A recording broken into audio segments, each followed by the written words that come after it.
all the women and all the men. Thank you so much for coming on time so that we can start on time. We are on live also, Prudent TV. So they asked me whether I would be on time and I said yes, as soon as our dignitaries arrive, we will be on time.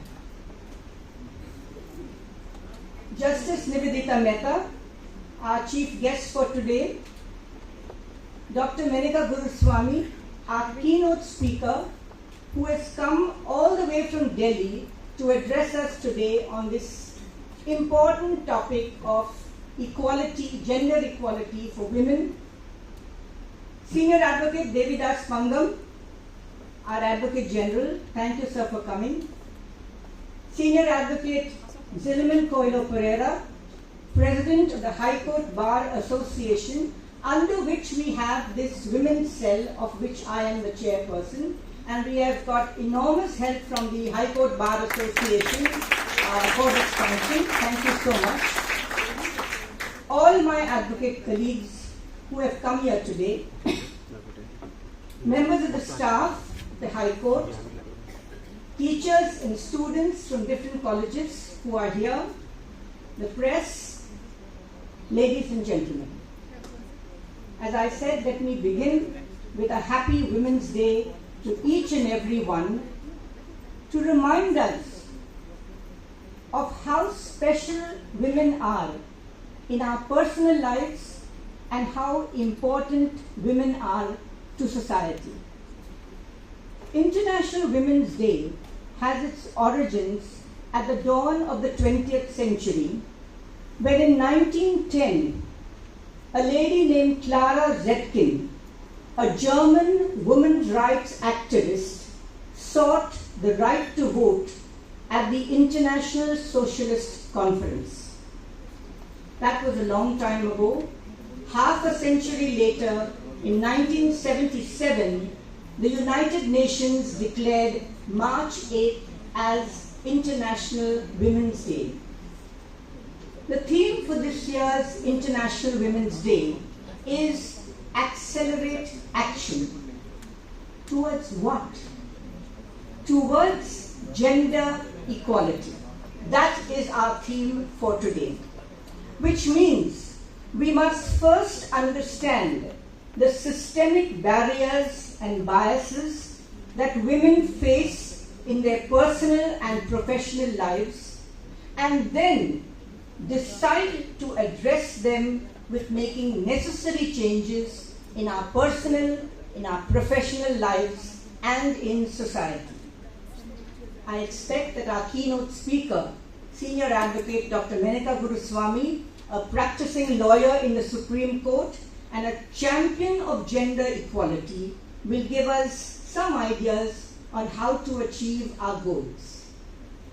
I have some good news to announce today. Firstly, the High Court Judiciary has already taken some progressive steps towards removing some of the physical difficulties that women sometimes face when we are required to be in the court premises for long hours. From today, sanitary napkin dispensers or vending machines are being installed in all the ladies' washrooms in the High Court premises. I thank the judges and the judiciary very much for this. Secondly, we are happy to announce that very shortly there will be a creche for young children operating within the court premises. It will be available to the children of lawyers, the court staff, and litigants who come to the court for their personal matters. This facility stems out of a request made by the Women's Cell to the judges. I remember when we went and spoke with Justice Karnik and Justice Valmik. Unfortunately, they are not able to be here this morning. And we asked to operate that tiny creche room, which is on the first floor, with the colored tables and chairs, which is for tiny tots. It's been there since the court premises started, inaugurated, but not used. And when we asked for that, Eventually, to our astonishment, the judges said, we have something much bigger in mind. We want to create a proper creche, not for tiny tots only, but even for young children whose parents find it difficult to leave them at home and come for work here or come for other business over here. So there will be a creche to be constructed by the GIDC. A tender has already been issued. It will be on the ground floor. It will have books, it will have crayons, color things, for young children, including tiny tots. So, on behalf of all the women who shoulder child care responsibility, and also on behalf of fathers who take part and take responsibility for child care, I want to say a very big thank you to Justice Karnik, Justice Menezes and Justice Mehta for turning our small request into a program and a project much bigger than we examined. The judges truly deserve a round of applause for this. And with these few words, I will hand over the mic to our compares, Susan and Shambhavi, who will guide you through the rest of the program. Thank you.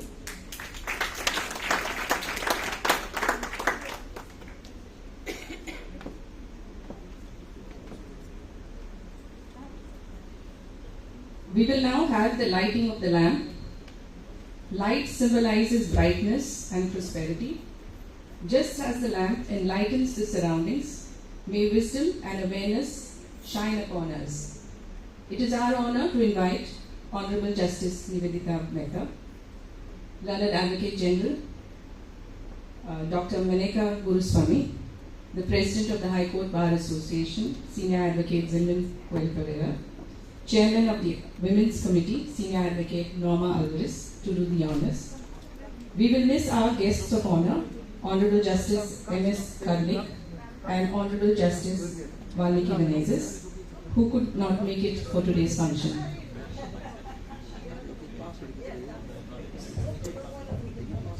Secretary, Mr. Shivan Desai.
I now call upon Advocate Maria Simone Curia and Advocate Tanya Ferreira to present a floral tribute to our esteemed guests as we call our venues.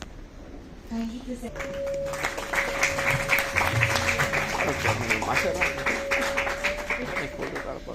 Advocate General, Senior Advocate Devidas Pankaj.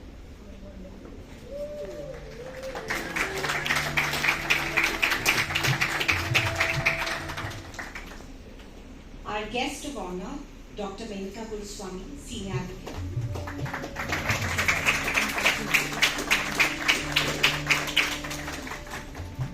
The President of the High Court Bar Association, Senior Advocate Zinman Coel Pereira.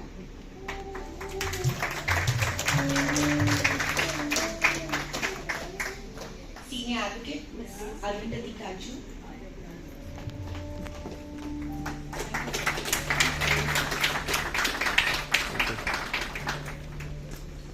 Our oldest Advocate, Lady Advocate and Freedom Fighter, Mrs. Libya Lobo Sardesai.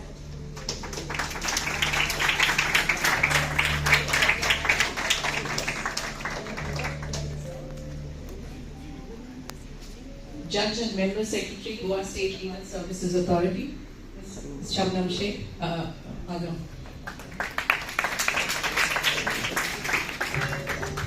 Senior Advocate, S.R. Rivondar.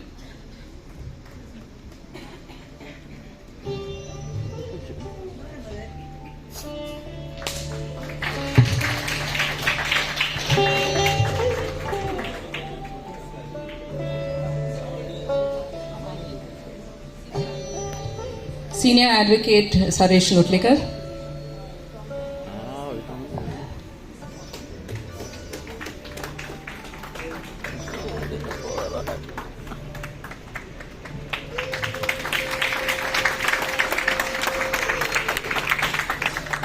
Senior Advocate Ramani. Sudesh Usgaonkar.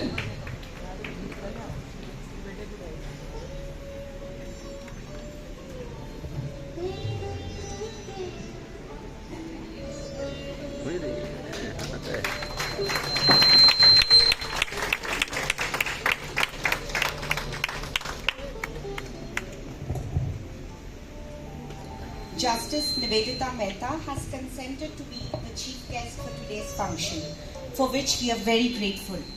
And as a gesture of our appreciation, I call upon Advocate Libya Lobo Sardesai, our senior most lady advocate. She's 101 years of age and she's one of Goa's freedom fighters, to kindly felicitate Justice Nivedita Mehta. May I request to kindly escort our Chief Justice and Advocate Libya to the dais.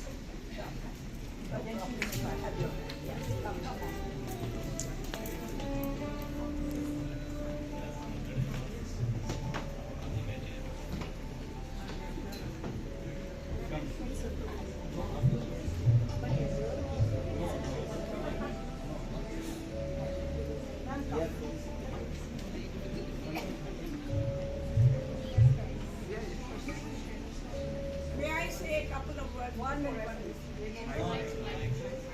International Women's Day. Do I need it? We are celebrating International Women's Day, not only as what Madam Norman said, but also because of Mrs. Rosa Sparks of America, who refused to vacate her seat in the bus and was thrown out of it because she was not, because it was reserved for a wife.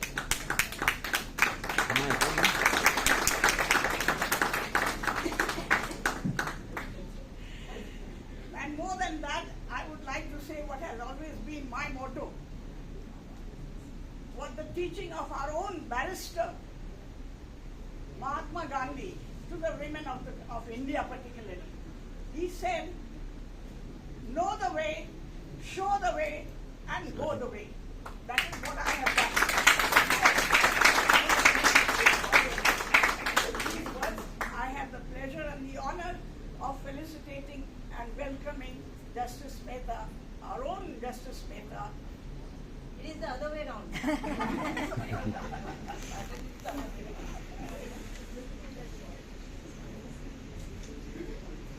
On behalf of all of you and myself.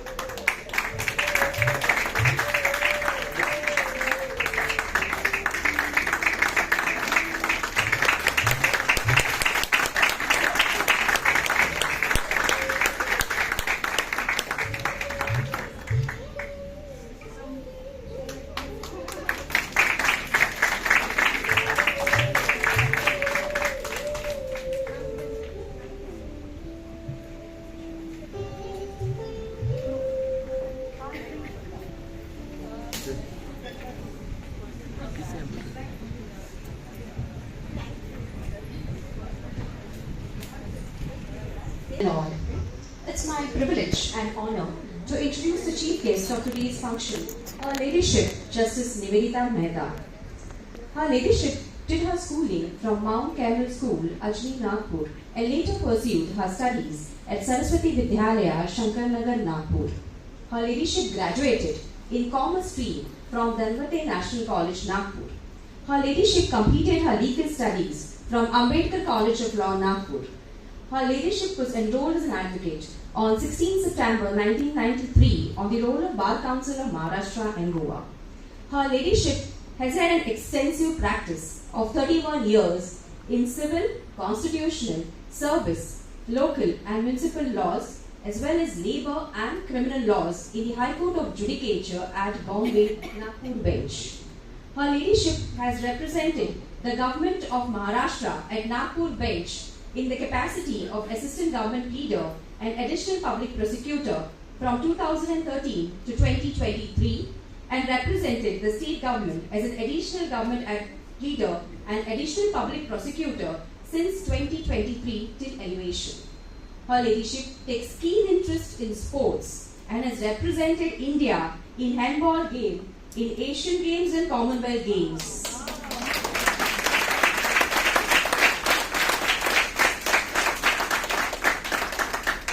Her ladyship is a recipient of Shiv Chhatrapati Award, the highest award for sports in the state of Maharashtra.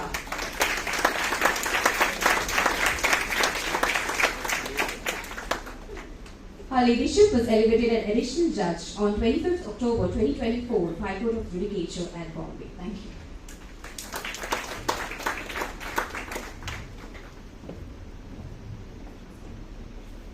Thank you, Priyanka. May I now request our Chief Guest, Honorable Justice Nivedita Mehta, to address the gathering.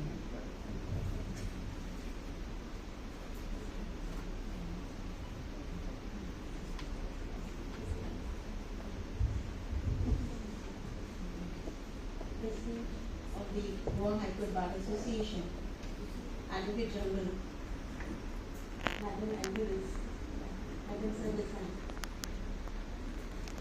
Mr. Shivan Desai, Dr. Guru Swami, Madam Kanju, and distinguished members of the bar.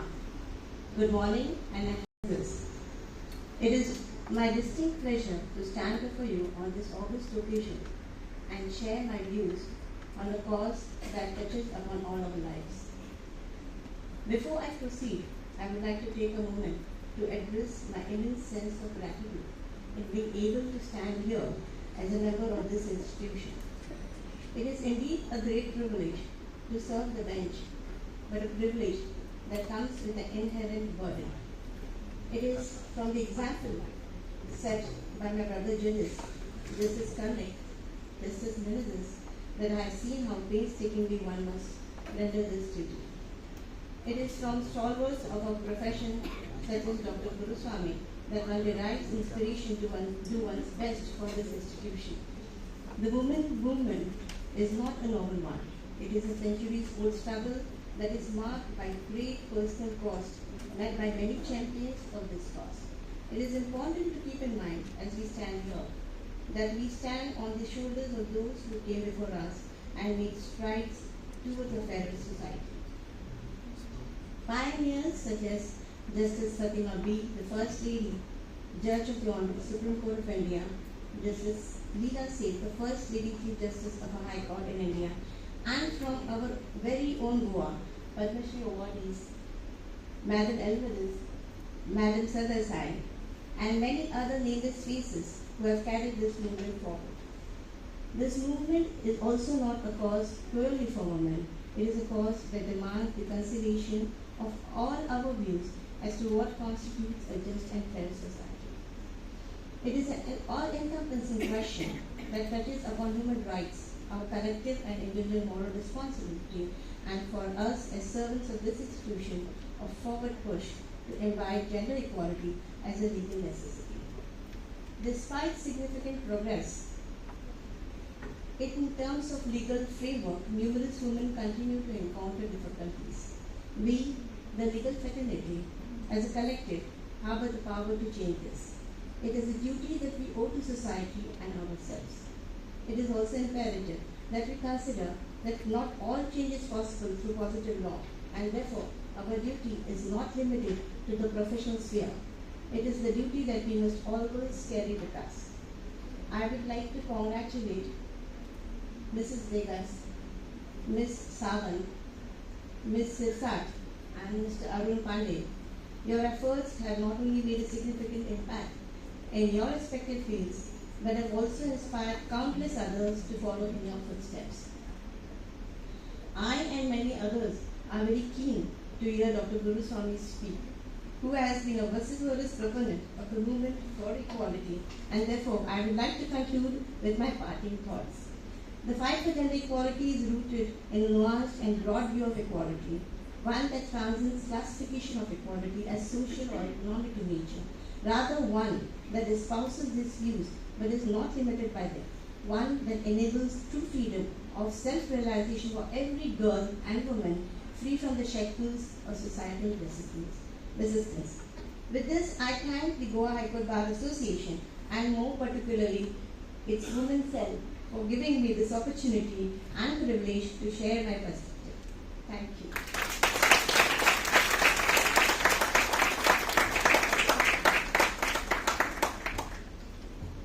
Thank you, ma'am, for your kind words. Requesting you all to remain on the dais. We will be felicitating our 4 special invitees.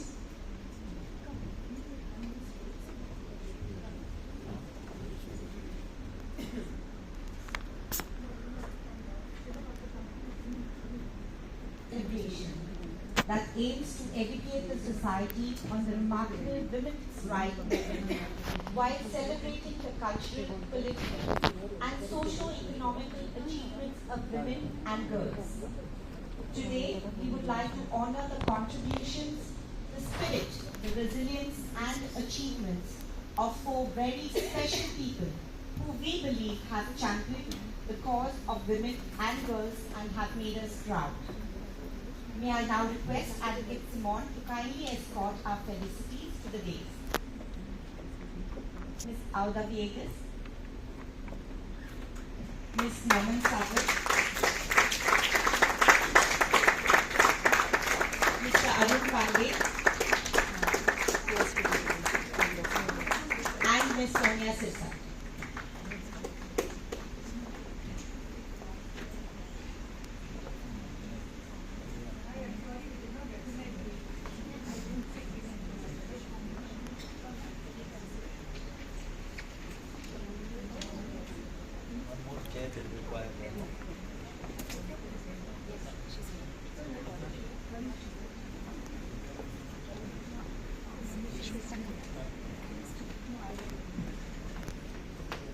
Paulikar to introduce Ms. Auda Viegas to the gathering.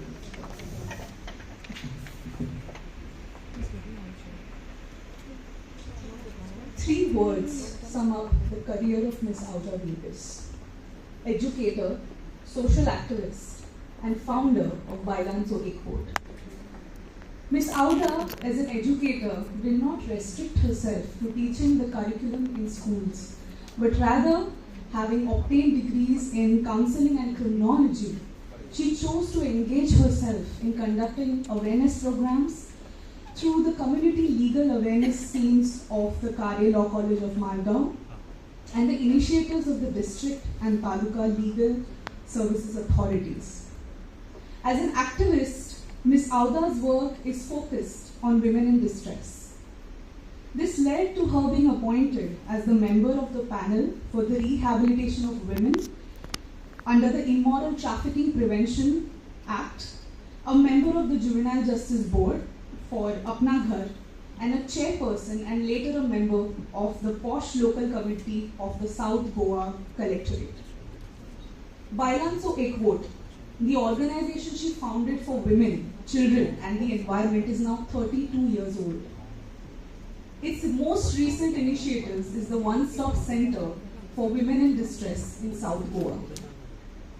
The organization, on the request of the Directorate of Women and Child Development, has been carrying on this work for the past 5 years, from 2019 to 2024.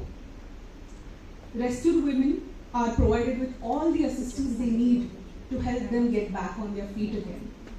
This includes clothing, shelter, medicines, rehabilitation support, as well as counseling and legal aid.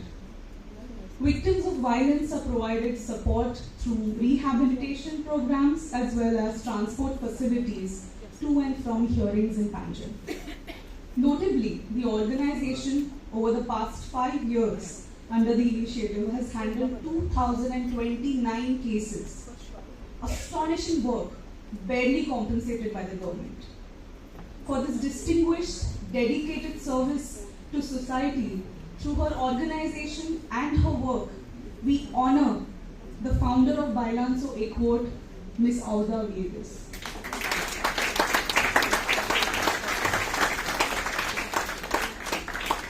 Thank you, Shweta. We request the Honorable Justice Nivedita Mehta to felicitate Ms. Auda Viegas.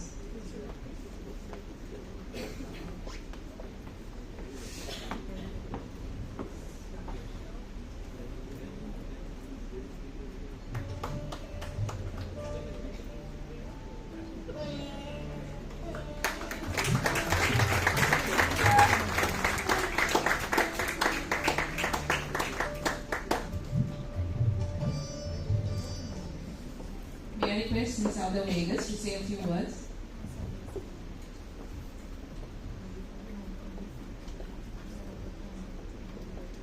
Distinguished members of the legal fraternity, both on off the days, students and staff of the court, the Bar Association.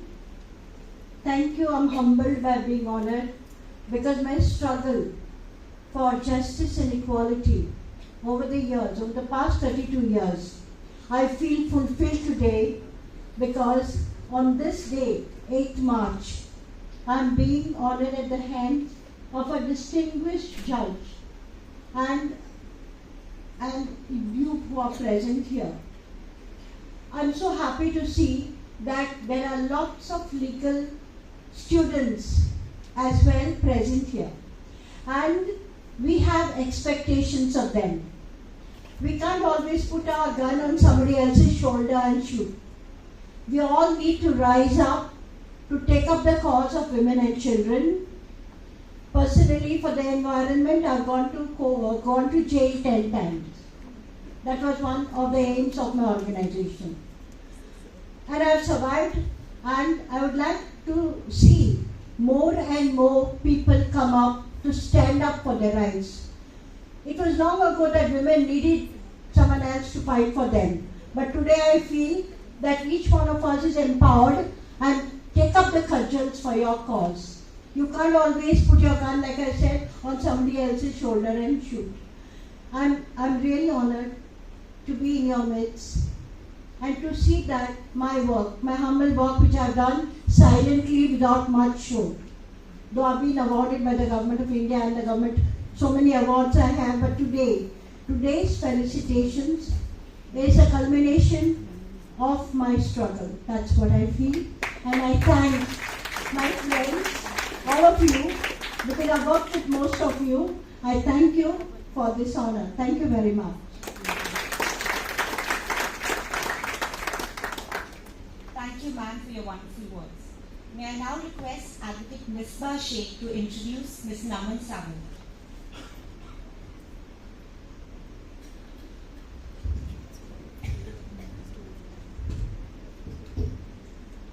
Ms. Naman Sawant.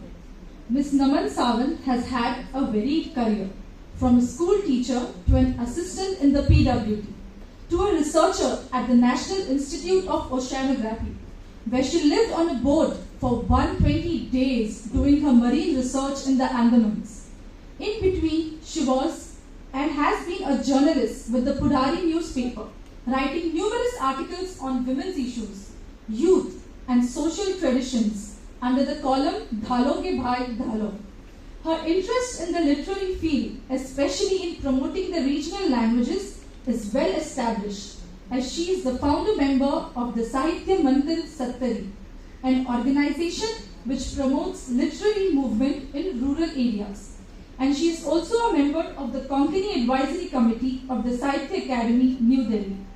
But it is to social work that she has devoted several decades of her life, and the reason why we are felicitating her today. inspired by the life of Savitribai Phule, India's first female teacher, Ms. Naman has worked for the upliftment of rural women and empowerment through educating them. She first worked at Baba Amte's Andanwan in labor skill camps and thereafter introduced the work of Baba Amte in Goa's rural schools. She chose to work with the Khatkari community in Virnoda and ran educational and welfare programs for the youth, as well as health and hygiene programs for the women and children to improve their lives. Her focus in various initiatives has always been human rights, equality and scientific perspective. For her dedication to help rural women improve their health and their status by creating a better place for themselves in the society, we honor you, Ms. Naman Sawant. Thank you, Advocate Mehta. We now request our Chief Guest, Justice Nivedita Mehta, to felicitate Ms. Naman Sawant.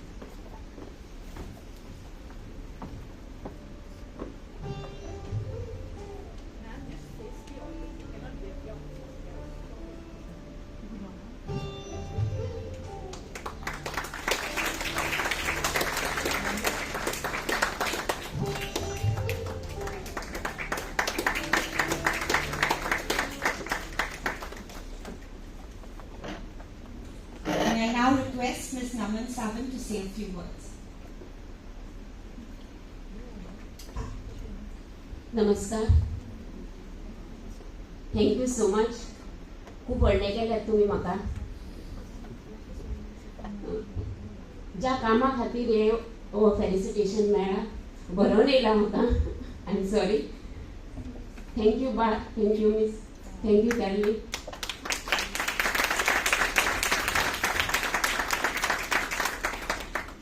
When you imagine a girl of 17 years, what we see, a school going, a higher secondary going girl with uniform and a bag. When we see a Khatkari girl of 17 years old, what we see, she is malnourished, she has a 3 years old baby in her lap, 1.5 year baby in the hand, and she is 5 months pregnant, and all 3 of them are undernourished. So this makes us a Vedan Kendra to work for them, for early pregnancies, for repetitive pregnancies, early marriages, unhygienic conditions the students live in. This Khatkari community is the monkey hunters, we say, makad mare or vanar mare. They sting so much that we don't feel like standing at least 3 meters away. We prefer to stand. Whenever they go to some government offices or anywhere, we just shade them by go and like that. So for these community, what is the progress of our, how we can measure the progress of our work? These students, the 42 students we are learning under our Vedan Kendra now are the first generation learners. And sitting for 2 hours at a place is the progress what we have achieved for last 6 years. Out of 22 women, 6 women have accepted copper tea as the contraceptive. That is our achievement, we can say. Seeing here the lawmakers and implementers of law, I would request each and everyone, the future justice and present justice also, I would like to take opportunity to request you.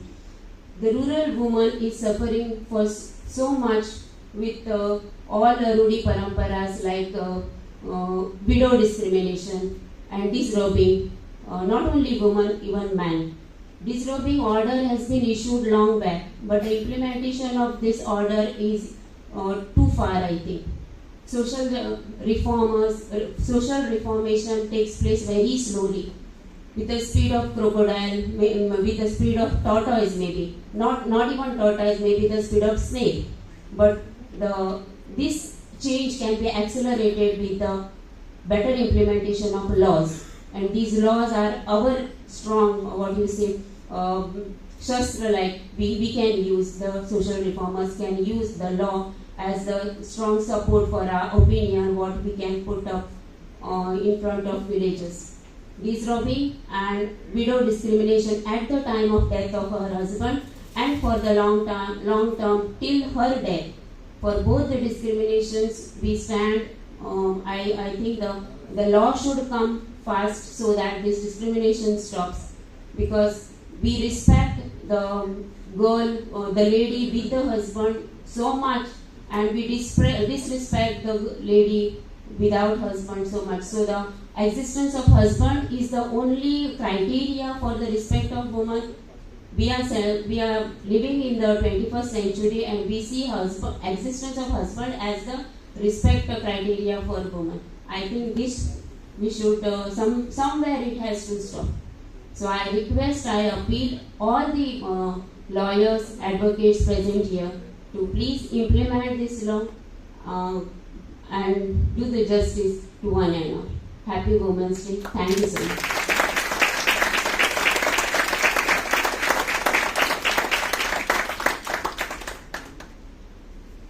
Thank you, ma'am, for your heartfelt words. May I now request Advocate Rosette Pereira to introduce Mr. Arun Pandey.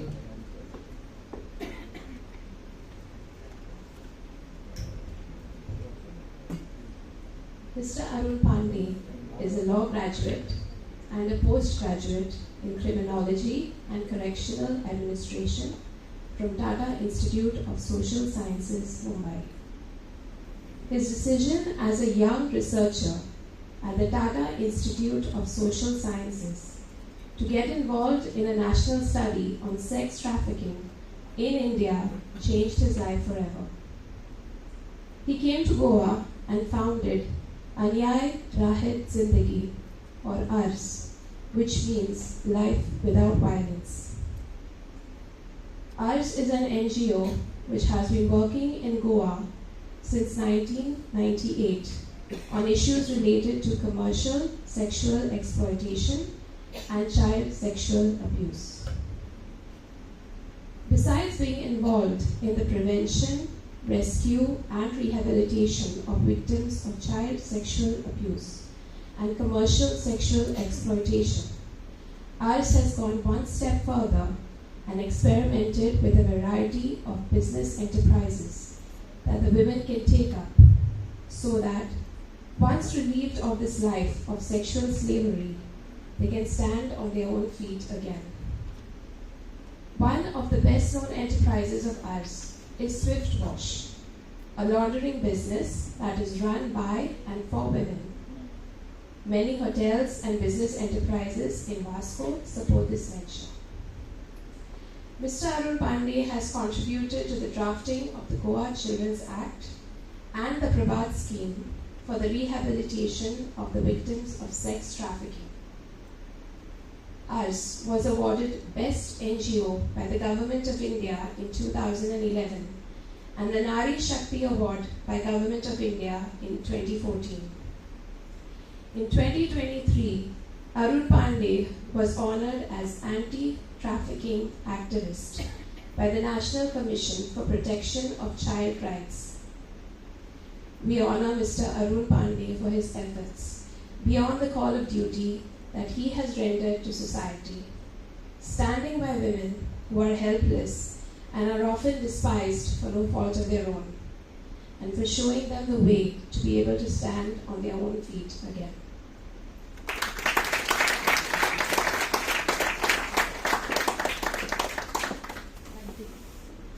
Thank you, Rosette. We request Honorable Justice Nivedita Mehta to felicitate Mr. Arun Pandey.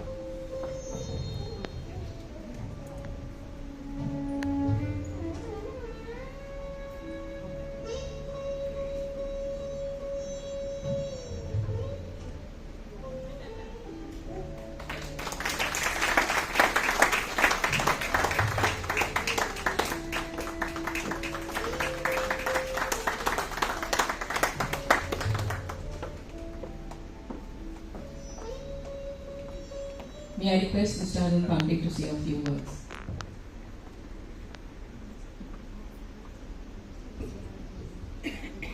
Respected Justice Nivedita Ma'am, Advocate General, and members of Goa High Court Bar Association, I'm very grateful to Goa High Court Bar Association for felicitating the man, and along with the distinguished women achievers. I think it will happen for the first time. There is a male who has been working for the women is being felicitated. I have been in the field working with women since the last 30 years, and the only issue which I worked is sexual violence, mainly sex trafficking. Other than that, I have not worked on any other issue. It was in 1993, accidentally, I got exposed to the situation of children, minors and women in commercial sexual activity. As during my introduction, I was told that I was studying at Tata Institute and doing my criminology. I happened to visit Kamatipura, for not as a client but as an exposure visit.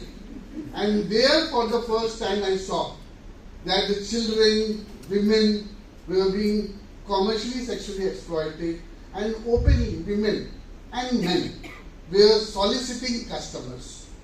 Being a student of law, because I did my law from Lucknow University, and only I had theoretical knowledge by then, I was wondering how can this happen when the law doesn't allow to buy and sell children, women or anyone, and how can this happen openly when there is a police station nearby. I went and asked my supervisor, and my supervisor felt that I need to study more about this issue. And that's when I post-graduated from TISS, I joined TISS as a senior researcher and did a national study for 3 years from 1994 to 97, went across all over India, and then got an understanding about why commercial sexual exploitation happens. It is a complex issue.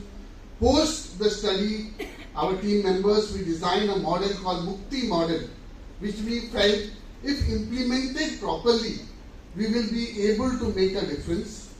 It was way back in 1997. We wanted to experiment this model, and we decided Baina as the red light area at that time, because at that time we had Devrasi practice here, children being prostituted, no anti-trafficking work being done. I'm talking about way back in 1997, 1998. We decided to implement this model in Baina. At that time, we thought that within 3 years, we will be able to make a difference and pack our bag and go back.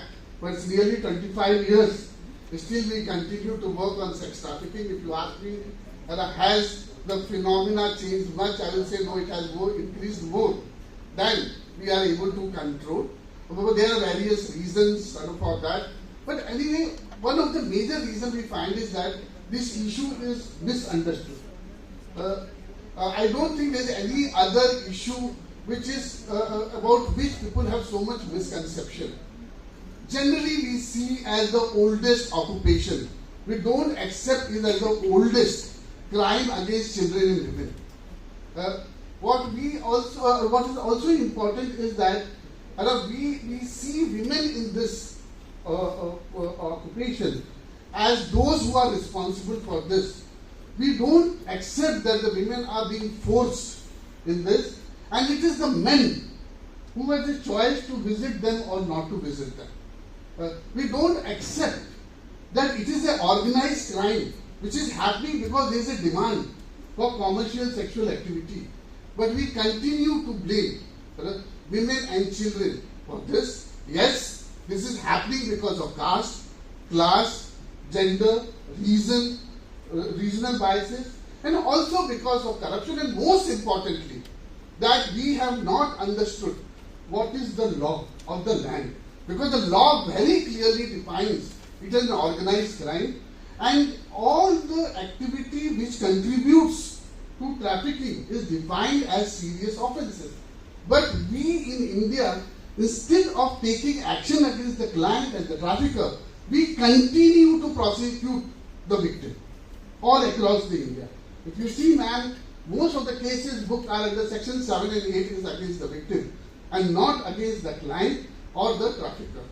What we have been trying to do is that trying to see in collaboration with the state to see that the traffickers are prosecuted. since I'm a student of criminology, also believe only prosecution is not enough. We need to reform them also. And at the same time, what we have been also doing is that helping the state in rescue of the girls, and along with the rescue, ensuring that they don't get re-trafficked. And the reason for re-trafficking is that they don't have livelihood option. They don't have proper rehabilitation counseling. They require psychiatric help. They require help in de-addiction. They require protection from the trafficker, because in the end of the day, they are the commodity in the market of the sex market. And if the children and women are not there, this market will collapse. This is simple economics. This market exists because there is a demand of children and women, and children and women are used as commodity. So that's what we have been trying to do. The journey has not been easy. Not easy because it's organized crime. The journey has not been easy because the law enforcement agency doesn't understand the law properly. There exists various kinds of misconception. There is corruption. Okay, and most importantly, there is hardly any services for these victims. We have set up livelihood program, as in the introduction we said. We have formed a group of survivors. It is called WISH, wherein now we have livelihood program in North Goa as well as South Goa, trying to reach out to victims who want to exit. As I said, the journey has not been easy, but what happens is that in such occasions, when your work gets acknowledged, because at the end of the day it is a teamwork.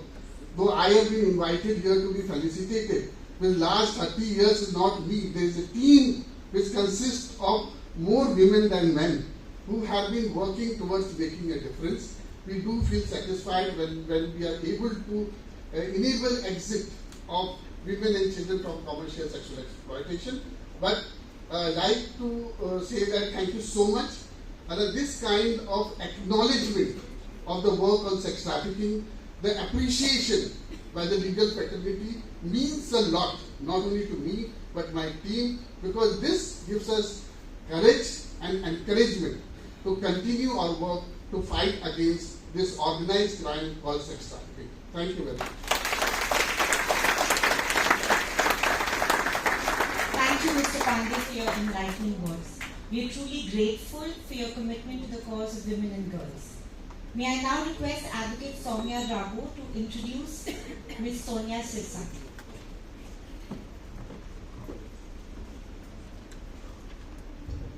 First and foremostly, Happy Women's Day to one and all. Sonia Sirsat needs no introduction to Goans.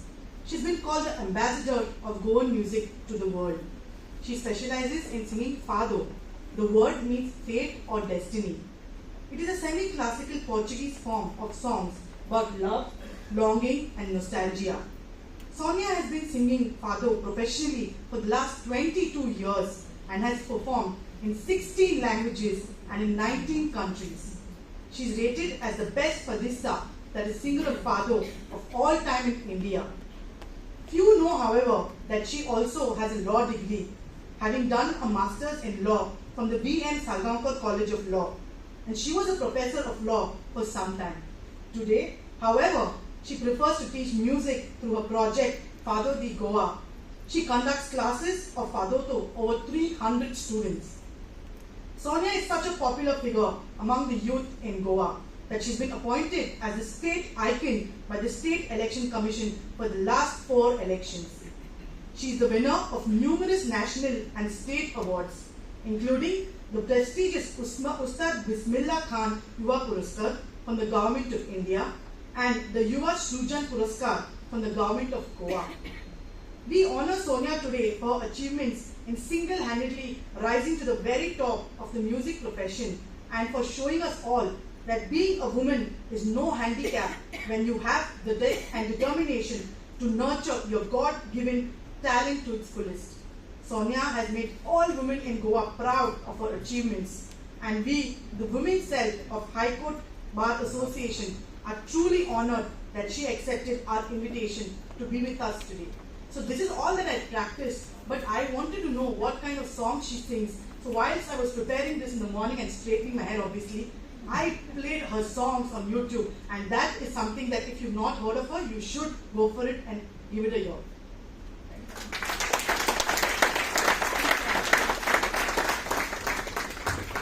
Thank you, Advocate Soumya. May I now request Justice Nivedita Mehta to kindly felicitate Ms. Sonia Sirsat.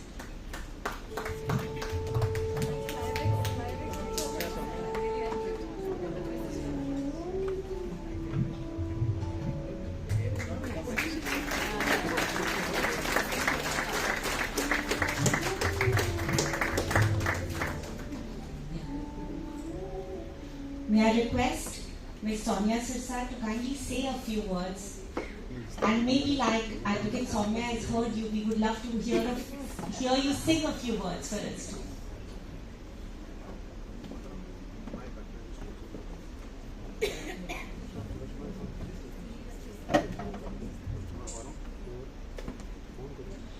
Honorable Justice Mehta, my fellow felicities, honorable dignitaries in the audience, members of the press, students of law, young advocates, some of my law students who are here, staff of the High Court, ladies and gentlemen. First and foremost, thank you very much for this felicitation. In the world that I come from, of showbiz or entertainment, social media has reached such a level where everyone and anyone can be a self-proclaimed celebrity, self-proclaimed authority. There can be a lot written about them on a mobile which is all the time in our hands, and many of us do not go to check the authenticity of whatever has been published. So in such times when anybody can have a beautiful portfolio put up and sometimes auto-tuned voice clips also, when a felicitation like this comes your way from the Goa High Court Bar Association, Women's Wing, it makes us sit back and think that we're probably on the right path. So thank you very much on behalf of all three of us, all four of us, thank you very much for this felicitation. Law is a subject that I loved teaching because I loved this subject. I had a different view about the practice though, so I went into singing.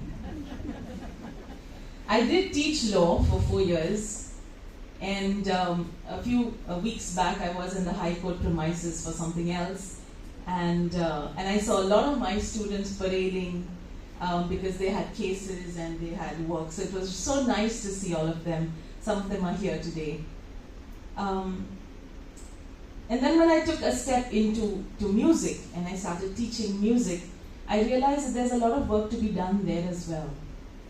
Listening to the three felicities before me, the work I do, I really don't know if it really counts as much as what they do, because they are solving problems at grassroots level, problems of livelihood, problems of safety, basic requirements.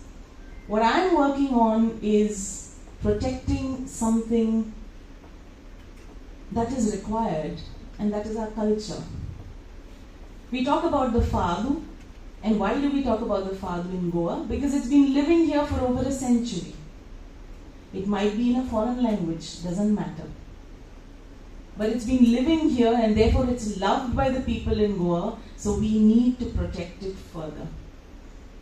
Any custom that is more than 100 years, we all know it's standing in law. So an art form that has lived here for more than 100 years becomes ours. But there's another art form that I also want to bring your focus on, and that is the Mando. The Mando is also as old as the Fado. When the Fado was being developed in Portugal, the Mando was being developed here in Goa. Now what is so unique about the Mando? It is a folk form from Goa, so therefore Indian.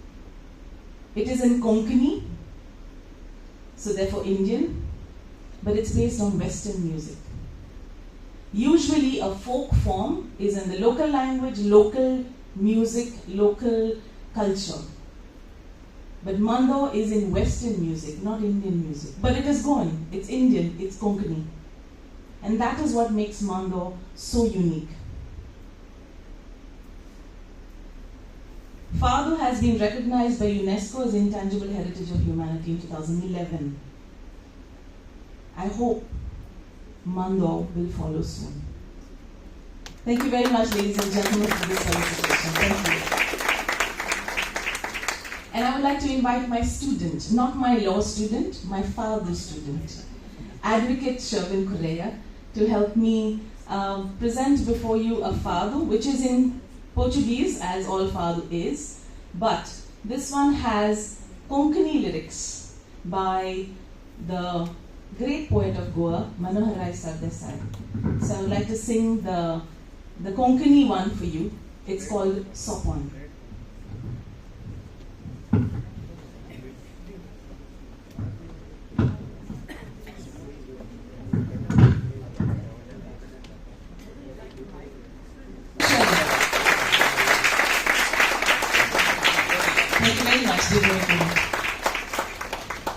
Thank you, Sonia. Thank you, Advocate Shervin. May I now request the delegates to have a seat. May I request Advocate Simon to kindly escort our chief guest.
We now have the much awaited part of our function. Dr. Meneka Guruswamy, Senior Advocate, Supreme Court, has come all the way from Delhi to deliver her talk on equality, gender equality, a lawyer's manifesto. Before she delivers her speech, and as a gesture of our appreciation, I request our chief guest, Justice Nivedita Mehta, to felicitate the Senior Advocate, Dr. Meneka Guruswamy.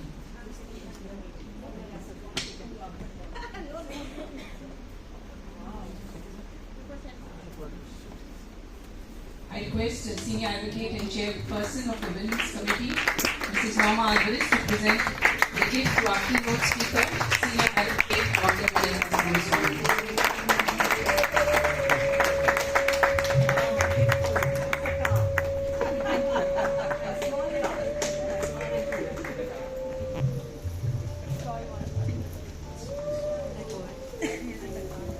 May I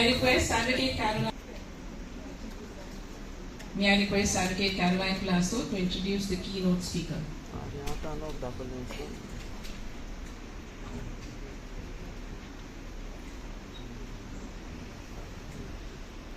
On International Women's Day, with its theme Empower, Inspire, Elevate, we have Dr. Meneka Guruswamy, our guest speaker for today, who is well known, widely respected, outspoken, and a senior counsel at the Supreme Court. International Women's Day is all about women's empowerment, breaking barriers, challenging stereotypes, which is why we are delighted that Dr. Meneka Guruswamy accepted our invitation to be our guest speaker for today, where she will address us on the topic, Equality, a Lawyer's Handbook.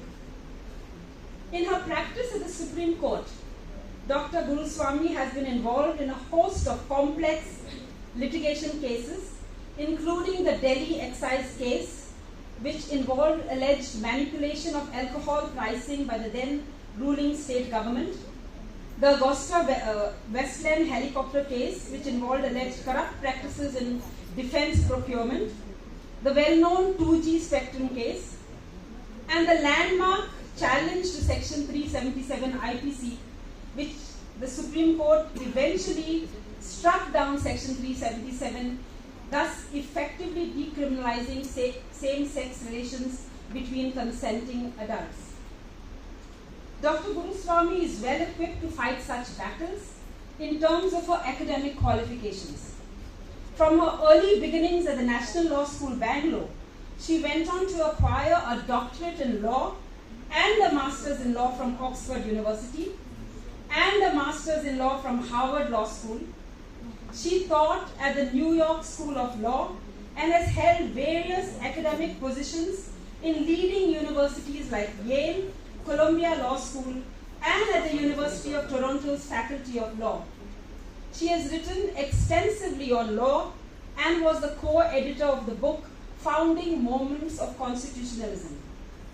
Dr. Guruswamy has a wide legal practice which includes both civil, commercial, and criminal law, and she also appears before the arbitral tribunals both in India and abroad since she has been admitted to the bar in New York.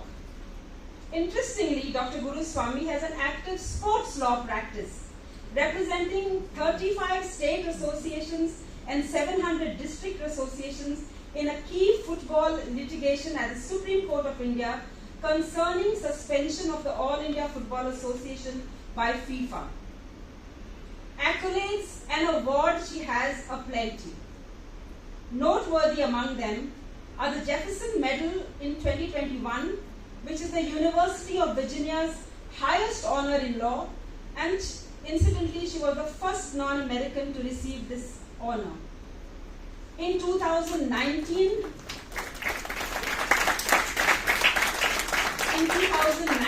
she was on the Foreign Policy magazine's list of the 100 most influential global thinkers. On Time magazine's list of the 100 most influential people of the year. Dr. Guruswamy worked at the United Nations Development Fund, advising on lawmaking in South Sudan for UNICEF and constitution making in Nepal.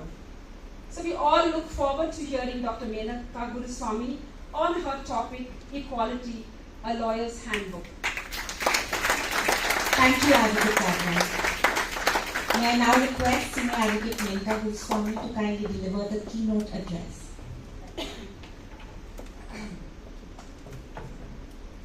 Thank you, Caroline. My mother was trying to call me as the function was on, because my mother wants to know why we're not in Hyderabad and why anyone in Goa would want to hear me. Justice Nivedita Mehta, President of the Bar, Mr. Pereira, the Goa Bar Association members, the Women's Cell, Miss Lydia Sardesai. Ma'am, you're making sure that we all stay fit and active. Miss Norma Alvarez, Senior Advocate, what an honor. Thank you so much for inviting me, for having me here.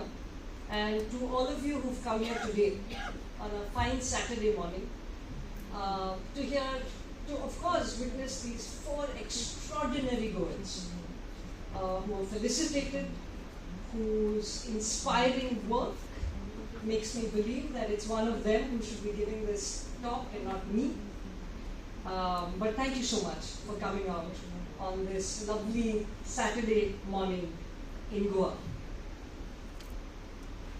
Now, when Senior Advocate Norma Alvarez contacted me about a month and a half ago, 2 months ago now, I was expecting that call because I thought thought she was calling me about the internship application that I had sent to the Goa Foundation 24 years ago. Now, as a practicing lawyer, we are used to delayed relief. 24 years at the Supreme Court, not surprising. So when Miss Alvarez said, "Could you come and speak?" I thought it was part of my internship obligations.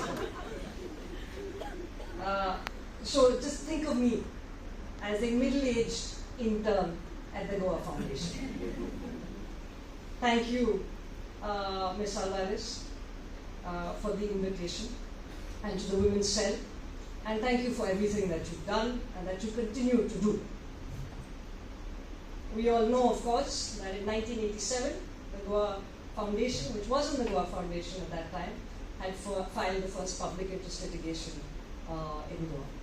And so we all, on every side of the bar, irrespective of who we represent or who we defend, look up to colleagues like you for setting the standard of endurance, commitment, and craft.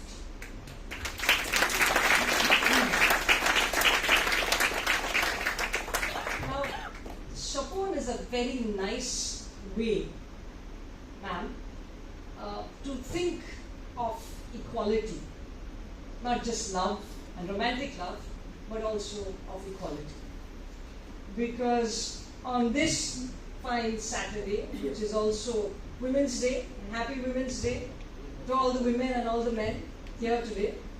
But Sapon is very nice because any visionary, any woman practicing law, any woman in any occupation actually has one dream, Sapon, of just a more comfortable, a more egalitarian workspace, a more egalitarian home space. So for me, Sapon, as the framers of our constitution conceived of this country of political, social equality, legal equality, is also that wonderful space of equality, hopefully at the bar, right? So in 1960, I'm going to talk about just three things. The Advocate General, before he left, asked me, "How long will you speak? You know, there is lunch."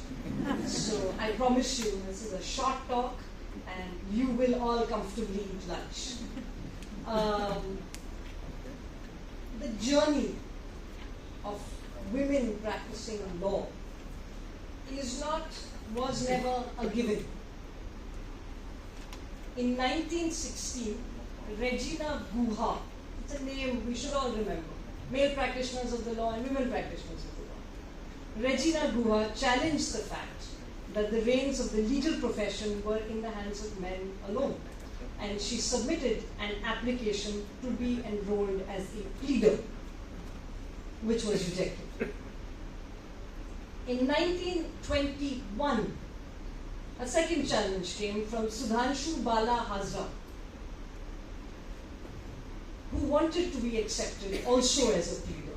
Cornelia Sorabji would soon become the first woman to be accepted as a pleader in the Allahabad High Court, admittedly in a very narrow area of practice.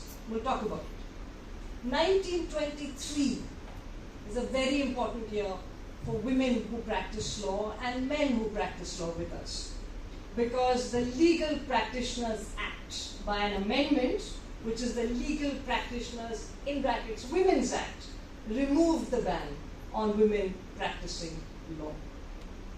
In 1937, Anna Chandy would become India's first female woman judge, appointed as a Munsif judge in Travancore. And on 9th February 1959, Justice Chandy would become the first woman amongst all Commonwealth nations to be appointed to the Kerala High Court. On 6th October 1989, Fatima Bibi was the first woman to be appointed a Supreme Court Justice of India and in any Asian country. She would also be the first Muslim woman in the judiciary. What has this journey been so far? The Supreme Court has had 11 women judges in 75 years. 4% of a total of 276 judges, Justice Mehta. Justice Ruma Pal would serve as the longest. She would have a tenure of 6.3 years. The first woman Chief Justice will be Justice Nagaratna in 2027 for 36 days. In the Supreme Court, 9.4%, 3 out of 32 judges as of December 2023 were women. And women's representation in the High Courts has increased from 10% in 2018 to 13.4% in 2023. And in the district judiciary, which is really the face of the judiciary that most Indian citizens will encounter, the increase has been 27.6% in 2018 to 36.3% in 2023. And last year was the first year that the Delhi district judiciary would have more women than men. So those are the numbers. And numbers matter. When you have lack of representation, numbers matter greatly. Because these numbers also percolate across other areas of representation, not just gender, but also caste, scheduled tribe, OBC judges at different levels of the judiciary. Let's examine these numbers. Out of 1,389 seats advertised for Civil Judge Junior Division, 766 posts were advertised for reserved categories. Of this, almost 66.3% of all overall seats remain unfilled. The maximum number of seats that lay vacant were from the scheduled tribe category at a shocking 84.5%. Shocking. In the High Court, 492 out of 650 judges were appointed between 2018 to 2023 belonged to the general category. Of the 698 High Court judges appointed since 2018, 108 are women judges, 22 belong to scheduled caste, 15 to scheduled tribe, 87 to OBC. And 79% of High Court judges identify as upper caste. Now, when I think about these numbers, I'm not proclaiming a case for reservation. I'm not proclaiming a case for just a set aside. I'm asking you to think about whether an institution where the average Indian counts for justice should be as unrepresentative as this. And what does it mean for that institution to lack this representation and to not look like the society that it seeks to adjudicate? What does it mean for legitimacy? What does it mean for credibility? What does it mean for the ability to identify with the litigants before you? And what does it mean for the life experiences that are prioritized and that are given voice to on the bench? But there are more shocking statistics as well. Now in 2019, a happy day for me and my family when I was designated a senior advocate, I found out to my shock that at the Supreme Court, the Supreme Court had only designated 12 women senior advocates till that day, since the inception of the court from 1950. So, the statistics are this. My father is an economist. I believe in statistics because I do think that they may not tell complete stories, but they tell very important stories. As of March 2023, India has 3,149 senior advocates across the Supreme Court and all high courts. 3.4% or 106 women are senior advocates. As on date, the Supreme Court has 19 women senior advocates. The Calcutta High Court has 4 designated women senior advocates out of a total of 422. The Bombay High Court has 8 women senior advocates, of which only 4 are still actively practicing in Maharashtra. The Madras High Court has 10 women senior advocates out of 299. Southern, northern, central states' representation of women is actually abysmally low when it comes to that lovely gown with the hood.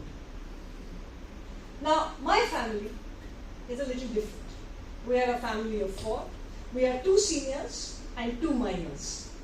Right? Now, it becomes important, right? Because families play a big role in why women continue in the profession or why they don't continue in the profession. And this is important. As I was being driven here from the hotel to the stop, there were 2 young lawyers who opted to spend a part of their Saturday morning picking us up and bringing us here. And I said, well, what is it like at the bar? What is it like to practice law? And why are more women not practicing law? So they said, ma'am, more women not practicing law? In fact, lesser women are now practicing law. And part of it, this young lawyer told me, she said part of it is because they are overwhelmed by the responsibilities of the home and of children. Now, Arundhati and I, we have young children. And I must tell you that we are always eternally grateful to her. Arundhati Kadru, of course, is a senior advocate, sets the bar very high in my home of both parenting as well as litigation.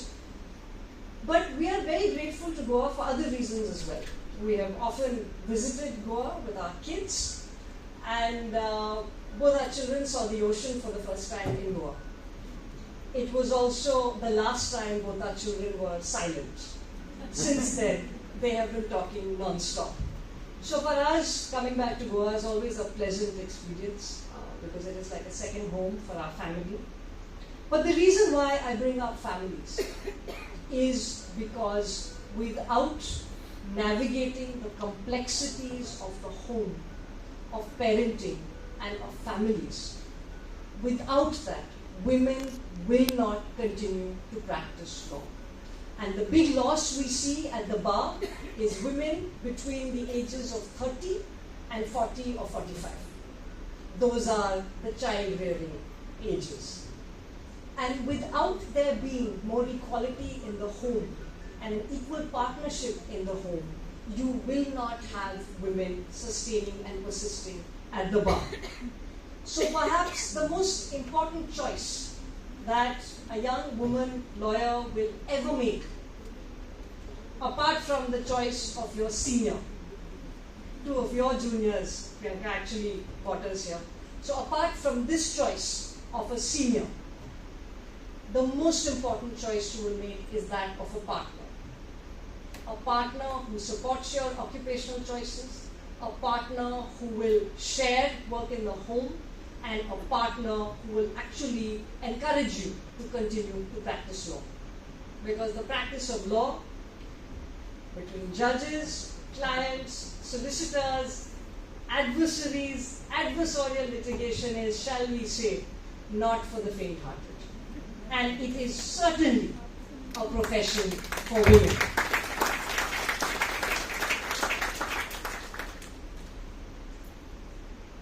Now, what is also changing, Norma, is the world of the law.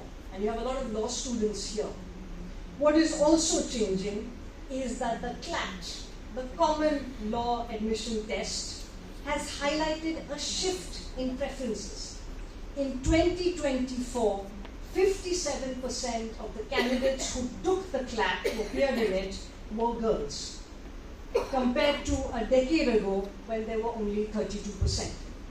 So more and more girls are coming to law school. More and more girls are going to graduate, and more girls will come to the bar. So the numbers are slowly changing. We know as women who've been practicing law, and I'm approaching, I think, the 28th year of my practice, or the 29th year or something thereabouts. We know that it is not just enough to come to the bar. There are different facets of building a practice. As any man or any woman who has his or her own independent practice will tell you, that there are many different facets. It is about attracting clients. It is about retaining clients. It is about being persuasive before judges. Justice Mehta looks serious at this point. I'm waiting to be persuaded by a good legal argument. This has only been numbers so far. It is about persuading judges. It is about withstanding the adversarial nature of the courtroom. It is about continuing to read the brief, continuing to explore a diverse areas of law practice. And it is also, amid all of this, of retaining your integrity as not just a lawyer, but also a human being. And those are high demands to be made on any profession. And those are the demands of the legal profession. Today, as of 2022, in response to a question raised in the Lok Sabha, 15.31% of all enrolled advocates are women. But remember, 57% of all those who take the CLAT exam are girls. So there is a transformation that is underway as I speak. Now, why does representation matter? This is the question. Right? Why does diversity matter? Why does representation matter? Why does a more diverse judiciary matter? And it matters greatly. Please see, in a very important case called the State NCT of Delhi versus Pankaj Chaudhary, for the first time, an all-female bench comprising Justices Bhanumati and Indira Banerjee held that promiscuity / habituation to sexual intercourse of a prosecutrix cannot be a ground to justify a drink. And the bench would say there can be no presumption of a woman being of loose character merely because she has had sexual intercourse before. Further, the bench would tell us that even if the prosecutrix has been habituated to sexual intercourse, she has a right to deny and a right not to consent to sex. This was a case where the conviction by previous courts, the lower courts, had been set aside. In Joseph Shine versus Union of India, Justice Indu Malhotra, as part of a constitution bench, would strike down adultery as a criminal offence, then Section 497 of the Indian Penal Code, and would state that 497 fails to consider both men and women as equally autonomous individuals in society. She observed that the time when wives were invisible to the law and lived in the shadows of their husbands had long gone by. A legislation, she said, that perpetuates such stereotypes in relationships and institutionalizes discrimination is a clear violation of the fundamental rights guaranteed by Part 3 of the Constitution.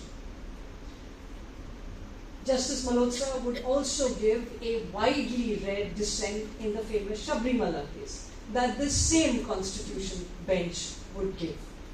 And it is important that she wrote a brave judgment dissenting from her other four brother judges as allowing women into the famous Sabrimala temple.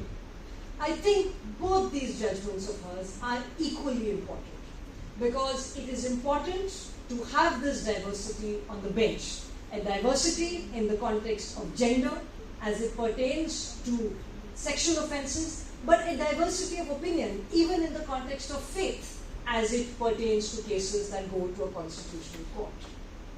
this diversity on the bench comes from different life experiences. And that is what is important. The different life experiences that judges who are women, judges who are of different varied castes will bring to the bench from having had these experiences in their own professional and personal lives. And a judiciary which is too far removed from the society that it seeks to serve is a judiciary that will lack any real connection with that society, that it not just seeks to serve and that it seeks to adjudicate upon, but it also seeks to speak of. And that is why representation matters greatly. In its most recent decision, and a decision that I would commend all of you to read, in the case Sarita Chaudhary versus the High Court of Madhya Pradesh, a 2024 judgment by the Supreme Court, the bench was Justice Nagaratna and Justice Koteshwar Singh. And it pertained to the reinstatement of 2 women judges. The original case pertained to 6, and this case pertained to the 2 who were not reinstated with back wages. So the denial of reinstatement of these 2 women judges had not been considered favorably by the High Court. And the High Court cited a number of issues allegedly with their performance. Justice Nagaratna and Justice Koteshwar Singh would say this, and their judgment is actually a judgment which speaks to an equality manifesto. They would say this, that we have to understand the factors that hinder women's effective participation in the judiciary. Justice Nagaratna and Singh would write, it is the barriers of the entry of women into the legal profession. It is the barriers about retention of women in the profession and the advancement of women in numbers to senior levels of the profession. They would both write there are consequences, positive consequences, of increased diversity within the judiciary, because it enables, in their words, the judiciary as a whole to better respond to diverse social, economic, and individual contexts and experiences and improve the quality of decision making, especially in cases affecting women. Justices Nagaratna and Singh would also write that female judicial appointments, particularly at senior levels, can shift gender stereotypes, thereby changing attitudes and perceptions as to appropriate roles of men and women. Women's visibility, they say, as judicial officers can pave the way for women's greater representation on other decision-making positions, such as in legislative and executive branches of government. Finally, they would say, higher numbers and greater visibility of women judges can increase the willingness of women to seek justice and enforce their rights through the courts. They would look to not just Article 11 of the Convention on the Elimination of All Forms of Discrimination Against Women, but they would look to 2 wonderful decisions given by the then Chief Justice of India, Justice Chandrachud, Ministry of Defence versus Babita Punia, 2020, and Nitisha versus Indian Army. Both decisions speak to the admission of women in the Indian Army as permanent commissioned officers. And I must add that at this moment, there are cases pending on women as permanently commissioned officers to the Navy and to the Air Force that we are now still taking to court. Now, the reason for these numbers and the reason for these decisions is that I'd like to seek to highlight the disparity in not just certain segments of the bar and certain segments of the district judiciary becoming judges of the High Court or the Supreme Court, but it is also peculiarly at odds with the vision of our Constitution. And I want to end with this. That India's Constitution, adopted in 1950, was not just unique, but it was also quite radical and revolutionary. Why? Because our conception of equality, and I say this with great pride, our Indian conception of constitutional equality unlike America's, was not about formal equality, was not about comparing unlikes similarly. Our conception of equality, which is substantive equality, spoke to making reparations for caste discriminations, thousands of years of caste discrimination through reservation. It also spoke to making a simple principle as the guiding value of our constitutional ethos, that you would not compare unlikes the same. And by unlikes we mean you would not take the advantage and the disadvantage and put them together and say, let's treat them equally. That you would make amends, you would make reparations through facets like reservation, but you would do that and make it possible to have enhanced representation in institutions. I believe that that enhanced representation in institutions should include the judiciary, should include the bar, and should include both these facets. That we need more women judges, we need more senior women lawyers, we need more designated women senior advocates, and we need men and women to work together as colleagues at the bar and at the bench to make that possible.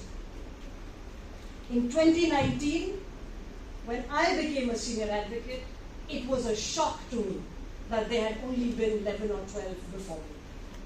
I would hope that by 2039, we can have a chaperone of a different profession, a different discipline of the law, with more women on the bench, with more women practicing law, and with more women being able to come back from taking breaks in the profession to raise their children, to continue to build an active legal career. Thank you very, very much for having me.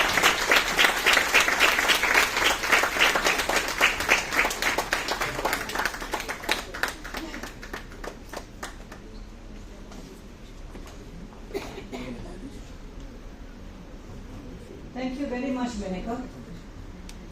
I think that since we have a person coming from a long distance to address us on a topic particularly which the younger generation needs to get into their system, so to speak, I thought that if there are any questions that anybody would like to ask to Dr. Guruswamy, the opportunity is now. No questions, wait. Let me give them 30 seconds.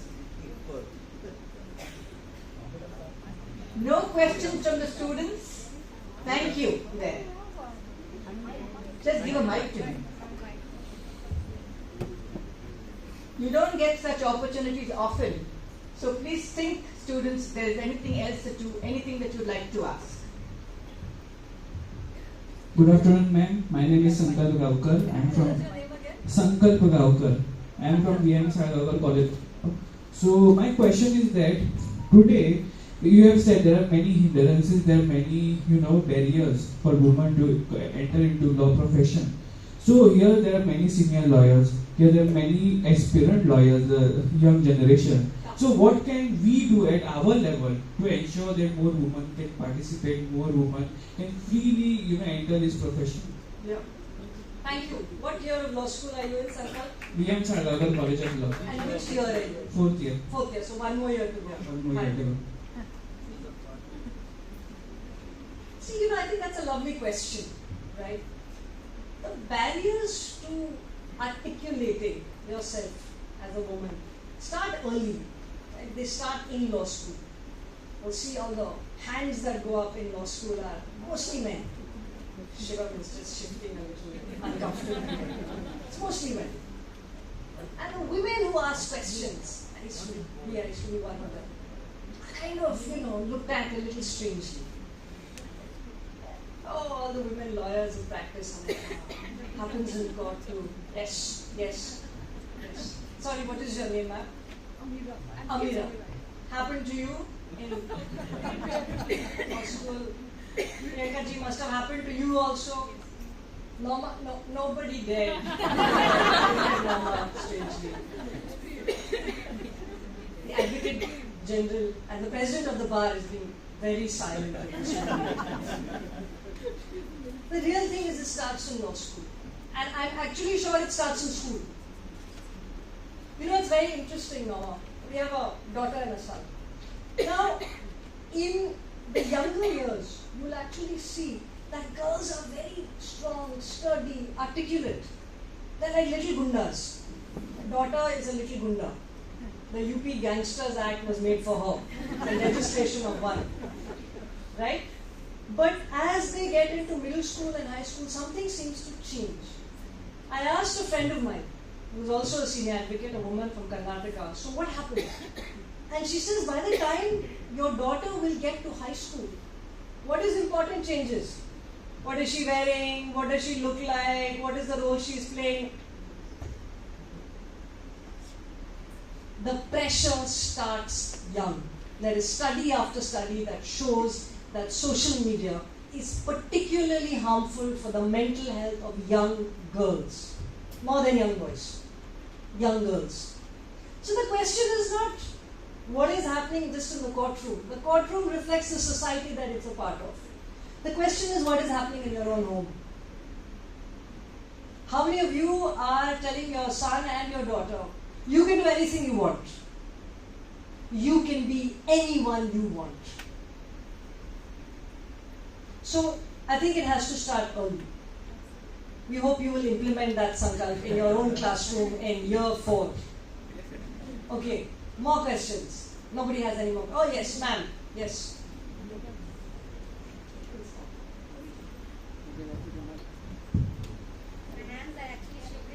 Shivering. So am I. So am I.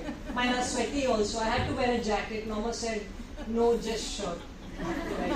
Look respectable. The shivering is not because of the AC over here. Can't hear you, ma'am. The shivering is not because of the AC over here. Yeah. The shivering is because the dignitaries who are sitting here. Yes, yes, I'm also intimidated. Mrs. Mehta is here. Yeah, and the privilege I have women got. advocates. And the privilege I have got seeing the woman crowning the other woman. The very important part of our society. Myself Sujata Poste from Khare College, and after 18 years I have joined college back. Wow. I'm a mother of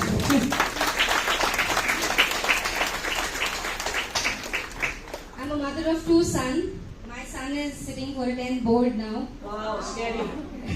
Scary. But the thing I wanted to speak here, I spoke to my ma'am, respected ma'am. I asked her, ma'am, can I ask this question? This is not the place to ask, but I wanted that it came from my heart. I see today how many of us, I wanted to ask myself, how many of us, we women, crown another woman? How many of us clap for another woman? Yeah, yeah. Good How point. many of us uplift another woman? Good point. Because until unless we ourselves, we women, don't stand for another woman, the statistics what you have brought on the table in front of us would never go above 60%. The graph will help us grow only when we are supporting another woman. True. Yeah, and every year I have seen, I be a part of many international women programs like this. I think we should come up with one of the themes. Let's grow together. Yes. Let's uplift each other. Let's motivate each other. Let's inspire each other. This makes a difference. This does make a difference. And it starts from our own houses. Today ma'am said the family plays a very important role while supporting a woman. I think we women have also made our mind like this, that our family is dependent on us. No. We have to make them realize that no, you are not dependent on us. Correct. Today you can wash utensils if we can wash utensils. Could you talk to my daughter, please? I could not in touch with her. She is not washing any utensils. So I have 3 boys at my house, yeah, including my husband. And they have learned that women's career, women's dreams equally important, and I think we women have to bring that change. And I would request the organizations who are coming up, do come up with some themes, because it gives a great message to the society. Thank you so much. Thank you for sharing. Thank you.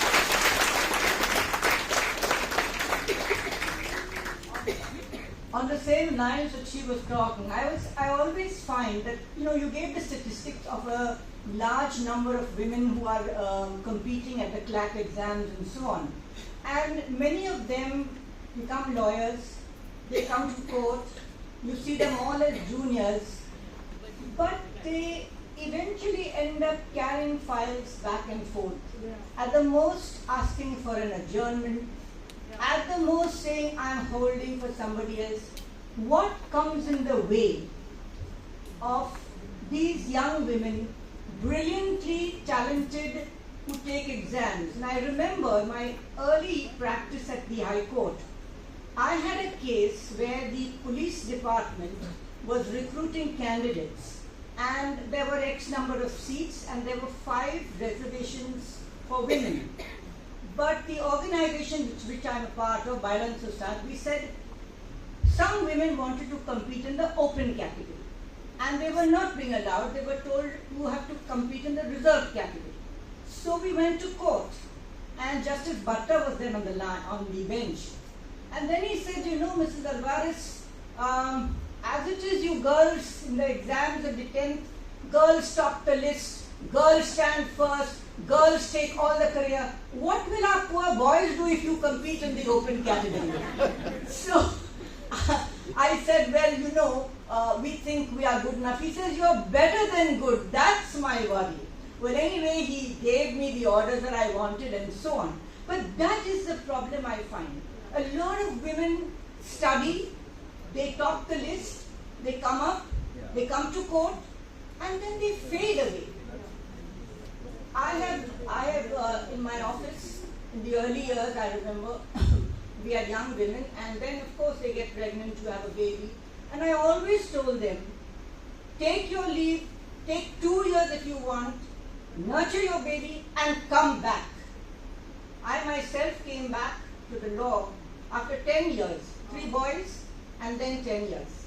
I mean, I brought them up and then came back at... Are you counting Claude? Claude was the 4th, but he was a decent parent, helped out with putting the babies to sleep and feeding them and taking the early morning shift. 5 a.m. onwards, it was his duty. But that apart, what I'm saying is, I don't know what happens, whether young women are not willing to take the brief and say, I would like to argue, or whether families. I liked what you said about support from the home. It's important. But your thoughts on it? There's one other thing, right? And I think support from the home is really important. I think there are 2 other aspects to this, and they're important aspects. One, I think you have to see images that you can identify with. Images of success. When you have more successful women arguing, more and more women will want to argue. Younger women will emulate that, saying, I can also do this. Right? So that's the first thing. That's why representation matters greatly. But the second thing is, I think that, it's also about the chamber system. Right? And it is about all of us as senior advocates. And, we have juniors in our chambers. It is about having these conversations with them. It is about helping your juniors, both male and female, but especially female, saying you can argue. And the game is making the argument. So you're absolutely right. I see many, many more young women saying, I'm here for so-and-so senior and I want to pass over. And today, now, in the Supreme Court, you will see judges actually encouraging young juniors, both male and female, to argue the case. But even here, I see more young men who are willing to take that chance. Even though the judge is not going to rule and penalize your client. Well, this is the thing, right? This is the thing. Because, the senior is not there, the junior wants to argue. So I tell my juniors, know the brief. Even if you're taking the Passover, be ready to argue. Because I think the ambition is not just about enduring in the profession. It's not just that. The ambition is to argue cases, and is to argue a variety of cases. I recommend the practice of criminal law to all women. This is my recommendation. Why? Because it is meticulous. Criminals, gangsters don't judge. They want relief. It's very good if you're diligent, if you're organized, if you can make a compelling argument, you will get relief and you will have a very grateful gangster in your debt. It is a wonderful way to be. There's a question out there. Young woman out there.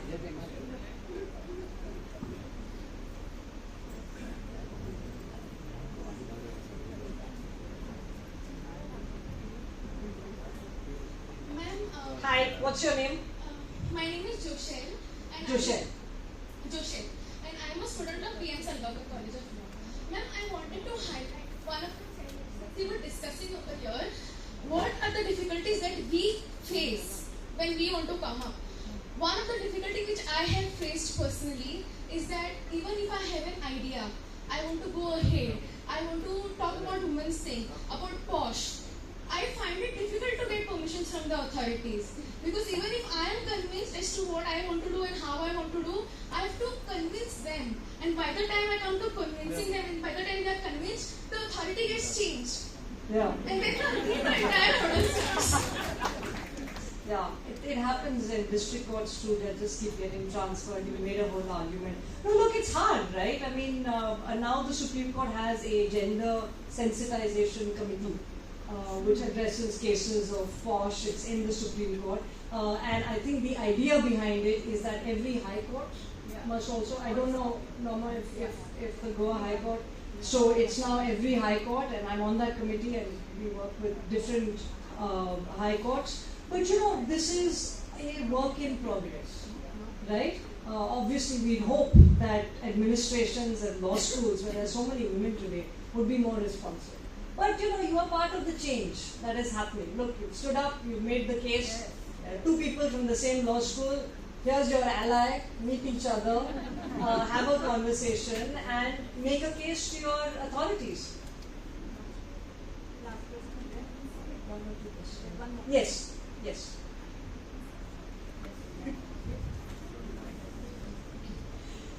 Thank you very much for this opportunity to be here. I'm Dr. Anjana Fena, professor from Salgampur Law College. I guess most of you know me here. Nice to meet you. I would like to know your journey, Dr. Menika. My journey. A law school student to the most distinguished counsel as senior advocate of the Supreme. I think my other colleagues would have a problem. Three qualities that took you there and make you for what we know you as. A wonderful speech today, and it has been an honor for me always following your journey. So if you could share with us those three qualities. So one, I have to tell you, I really like being a lawyer. I love being a lawyer, right? And I think that's always been the case. So, you know, I think you should absolutely love what you do.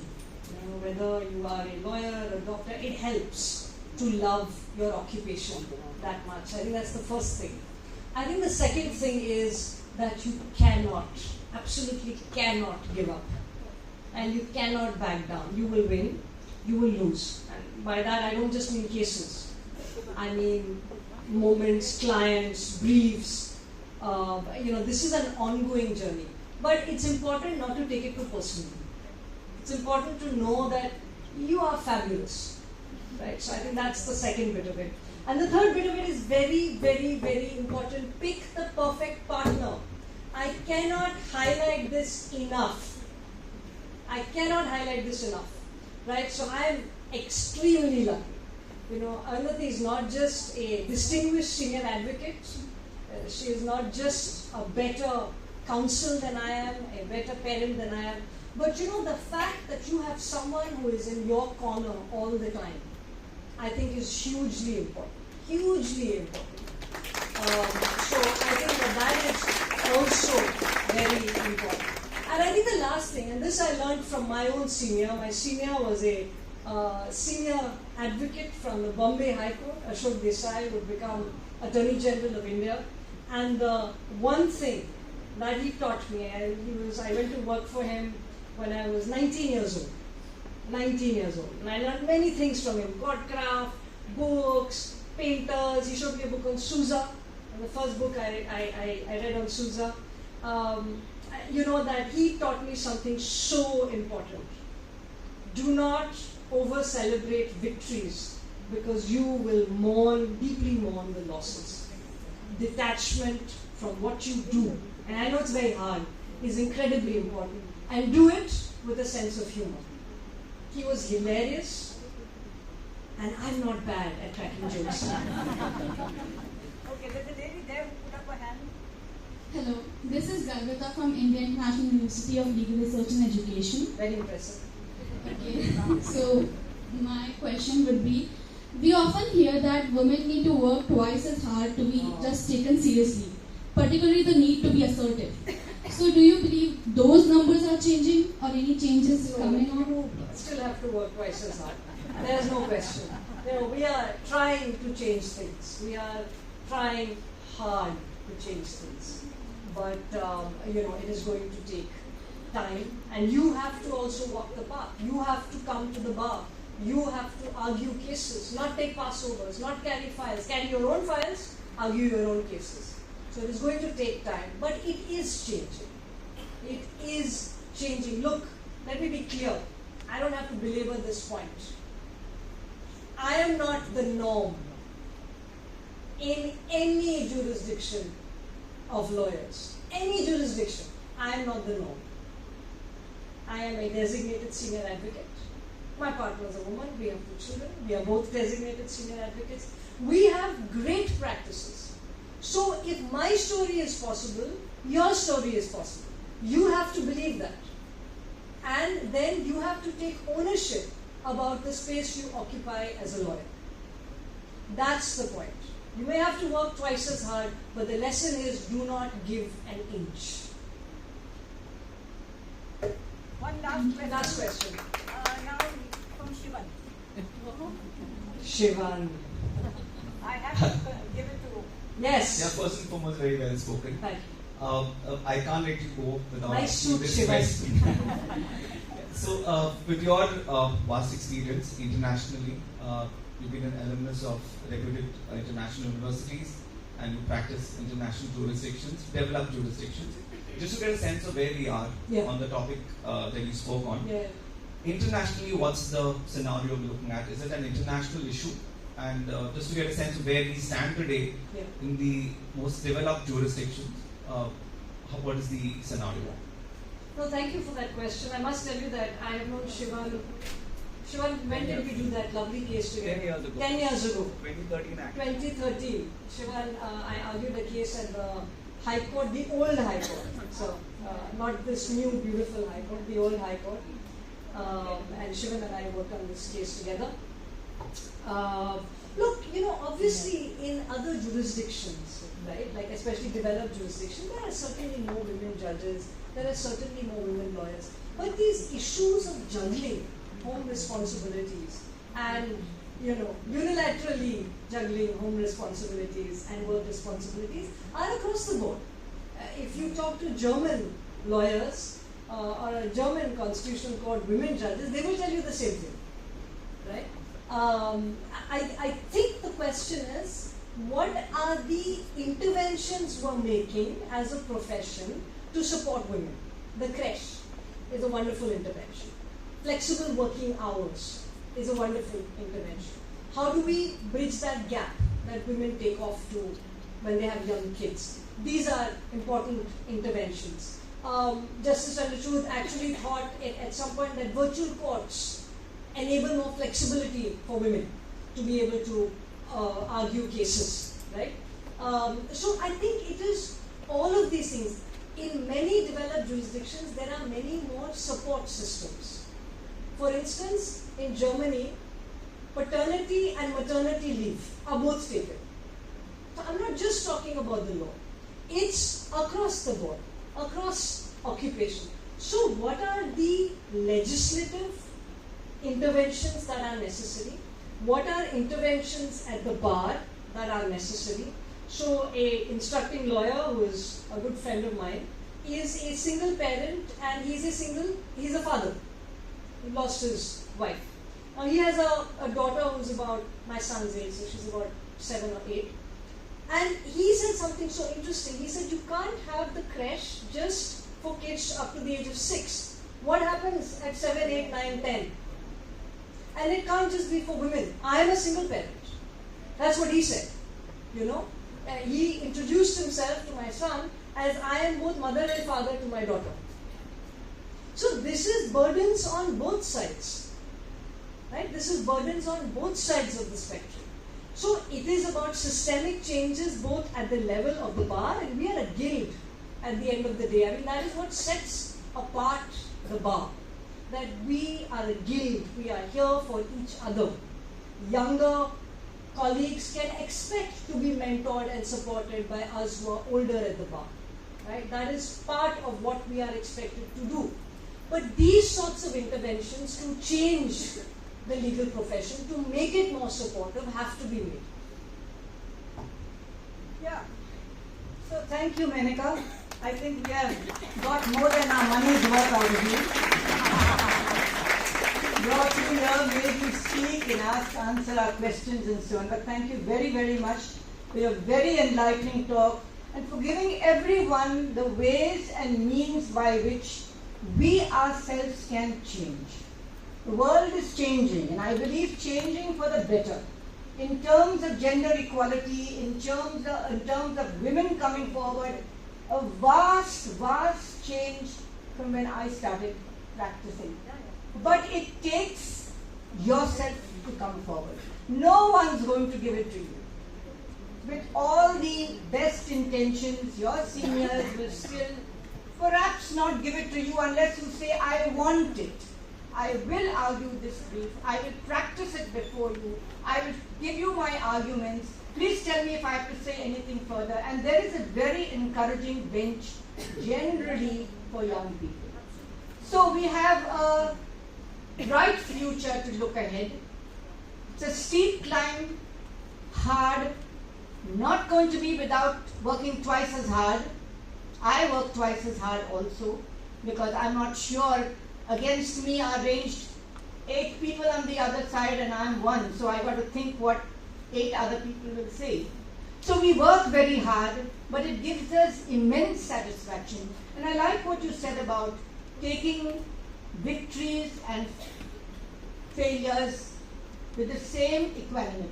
In the same stride, you cannot be so proud that you succeeded because it is a judge who gave you the judgment. You had a good judge, you had somebody who understood, you managed to explain, and so on. So it's been a great start to the International Women's Day and the year ahead. And I'm so happy that all of you came, young students. You have something to look forward to. And we have a surprise. We have a cutting of a cake. This was our team's idea. And so may I invite Justice Nivedita. Libby Roberts, will you come? Libby Rover, you will walk up again? Sure, thank you.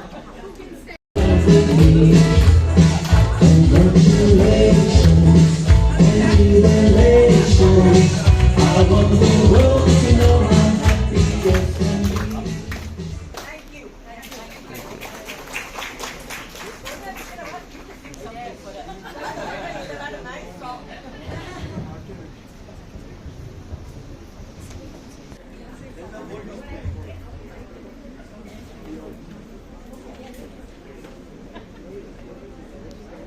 The vote of thanks was to be delivered by Simone Correa. However, she's very graciously given me the honor. I deem it a very great honor and a privilege to propose the vote of thanks for today's function. As William Arthur Ward rightly said, feeling gratitude and not expressing it is like wrapping a present and not giving it to anyone. To begin with, on behalf of the Women's Cell, Goa High Court Bar Association, I would like to thank our chief guest for today, Honorable Justice Ms. Nivedita Mehta, who has spared time from a busy schedule and graced the occasion. Thank you so much, ma'am. I also express a deep sense of gratitude and appreciation to the registrars of High Court of Bombay at Goa, both Registrar Admin Shri P.P. Satarlekar and Registrar Judicial Shri Sudhir Shirgaonkar, who have been of great help and cooperation in assisting and guiding us in making all the required preparations for today. I would like to extend our sincere and humble gratitude to our keynote speaker for today, Senior Advocate Supreme Court of India, Dr. Maneka Guruswamy, for her very inspiring words for today's topic. Your words have resonated with us, ma'am, and also struck a chord with everybody to start a conversation that is much needed. Thank you so much for your time. I would also like to thank all the felicities who graciously accepted our invitation and gave us their time and made efforts to be present here. Thank you, Ms. Oda Vegas, Ms. Sonia Sirsat, Ms. Naman Sawan, and Mr. Arun Pandey. Thank you so much for being present. I would like to thank our very chairman of the High Court Bar, Goa High Court Bar Association, Senior Advocate Zilman Koel Pereira. Thank you so much for your support and guidance, and all the other members of the High Court Bar Association for their generous support. Your encouragement has bolstered all our endeavors. Thank you. A big thank you to the administrative staff of the High Court of Bombay at Goa for their commendable efforts in helping us set up all the arrangements for today's function. And last but not the least, every single person, my colleagues, students, and everyone who's made it today for this function, come all the way. I know there's a Lok Adalat today. In spite of that, everyone has been present, taken time out. Thank you so much. It is your presence that has made this function a grand success. Thank you. I request everyone to join us for lunch.